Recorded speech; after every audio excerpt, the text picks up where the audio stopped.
ला लखनऊ के। नाम तो याद नहीं। आबकारी के कोई बड़े अफसर थे। सुधा ने गंभीर भाव से पूछा, और उनका लड़का क्या करता था? निर्मला, कुछ नहीं, कहीं पढ़ता था पर बड़ा होनहार था। सुधा ने सिर नीचा करके कहा, उसने अपने पिता से कुछ न कहा? वह तो जवान था, क्या अपने बाप को दबा नहीं सकता था? निर्मला, अब मैं क्या जानूं बहन, सोने की गठरी किसे प्यारी नहीं होती। जो पंडित मेरे यहाँ संदेशा लेकर आया था, उसने तो कहा कि लड़का ही इनकार कर रहा है। लड़के की माँ अलबत्ता देवी थी। उसने पुत्र और पति दोनों को ही मनाया था, पर उसकी कुछ न चली। सुधा, मैं तो उस लड़के को पाती तो खूब आड़े हाथों लेती। निर्मला, मेरे भाग में तो जो लिखा था वह हो चुका। बेचारी कृपया पर न जाने क्या बीतेगी।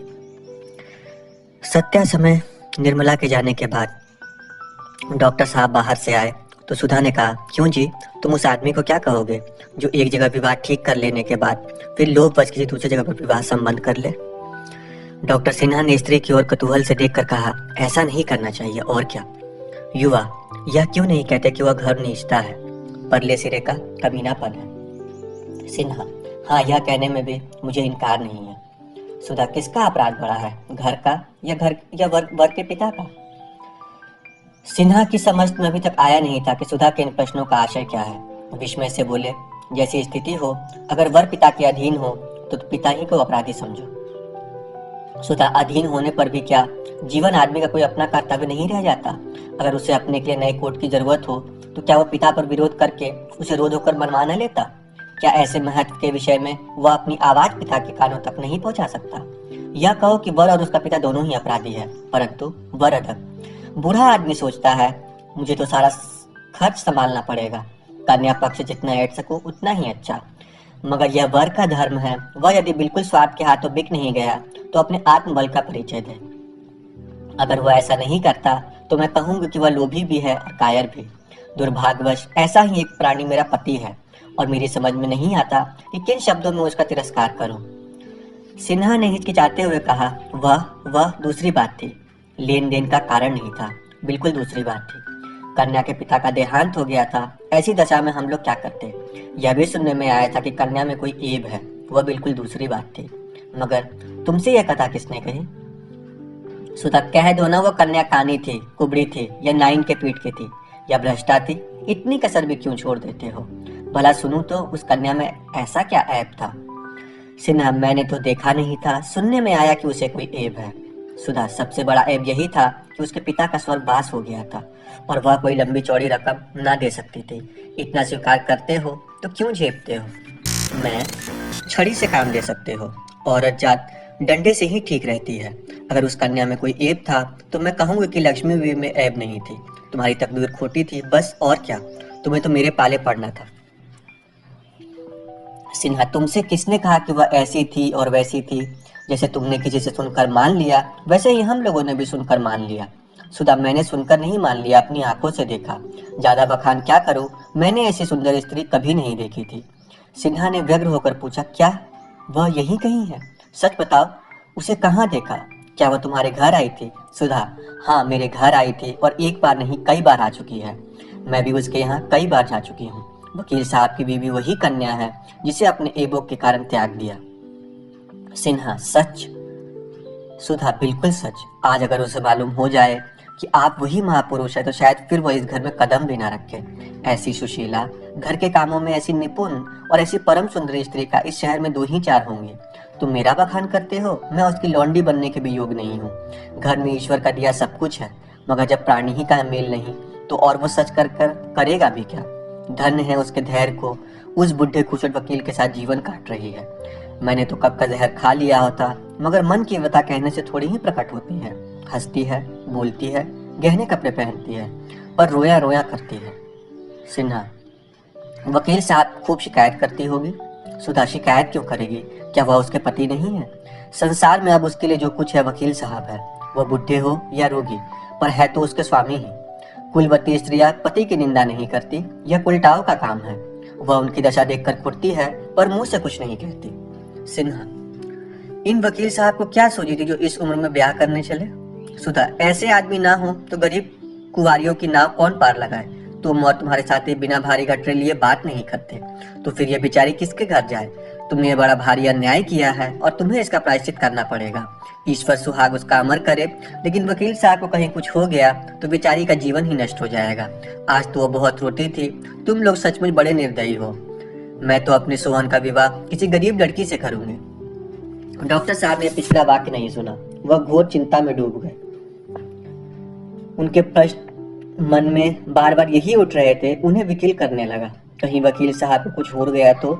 आज उन्हें अपना स्वार्थ का भयंकर स्वरूप दिखाई दिया। वास्तव में यह उन्हीं का अपराध था। अगर उन्होंने पिता से जोर देकर कहा होता कि मैं इस कन्या से विवाह करूंगा चाहे नहीं करूंगा, तो क्या वो उनकी इच्छा के विरुद्ध उनका विवाह कर देते? सहसा सुधा ने कहा, कहो तो कल निर्मला से तुम्हारी मुलाकात करा दूं, वह भी जरा तुम्हारी सूरत देख ले। वह कुछ बोलेगी तो ना, और कदाचित एक दृष्टि में वह तुम्हारा इतना तिरस्कार कर देगी जिसे तुम कभी ना भूल सकोगे। बोलो, कल मिला दूं? तुम्हारा बहुत संक्षिप्त परिचय भी करा दूंगी। सिन्हा ने कहा, नहीं सुधा, तुम्हारे हाथ जोड़ता हूँ, कहीं ऐसा गजब ना करना, नहीं तो मैं सच कहता हूँ घर छोड़कर भाग जाऊंगा। सुधा, जो काटा बोया है उसका फल खाते क्यों इतना डरते हो?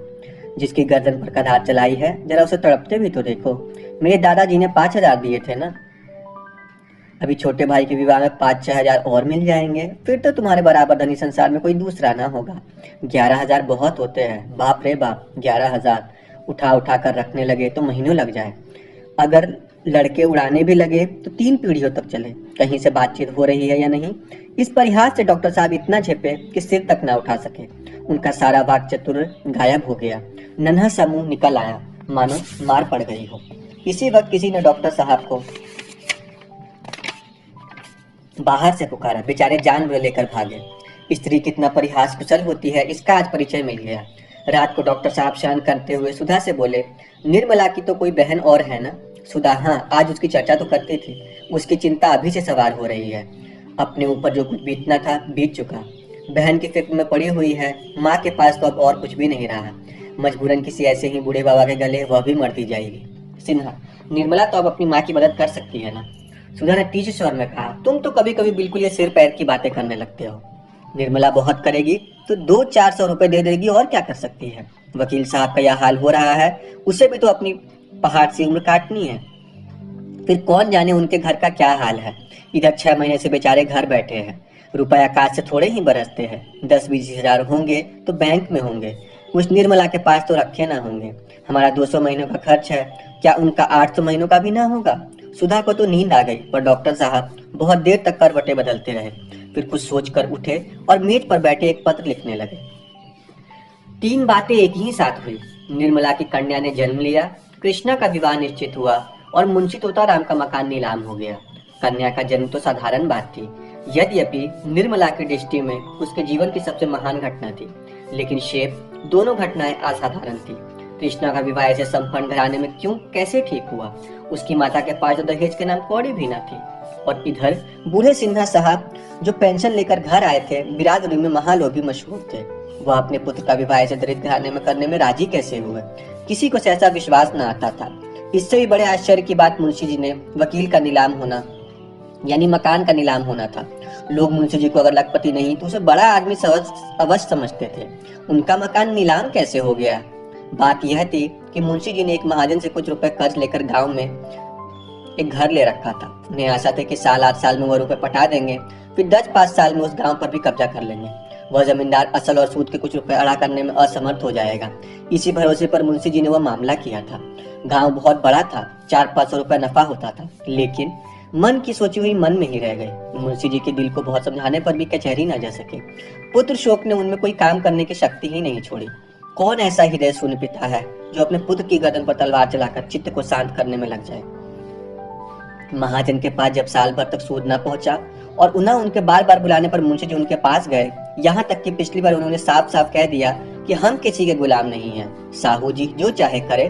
तब साहू जी को गुस्सा आ गया, उन्होंने नालिश कर दी। मुंशी जी की पैरवी करने भी ना गए। एक तरफा डिग्री हो गई। यहाँ घर में रुपए रखे कहाँ थे? इतने ही दिनों में मुंशी जी की शाख भी उठ गई थी। वह रुपए का कोई प्रबंध ना कर सके। आखिर मकान नीलाम चढ़ गया। निर्मला सौर में यह थी कि यह खबर सुनी तो कलेजा सन्न हो गया। जीवन में और कोई सुख होने पर धन अभाव की चिंताओं से मुक्त थी। धन मानव जीवन में अगर सर्वप्रधान वस्तु नहीं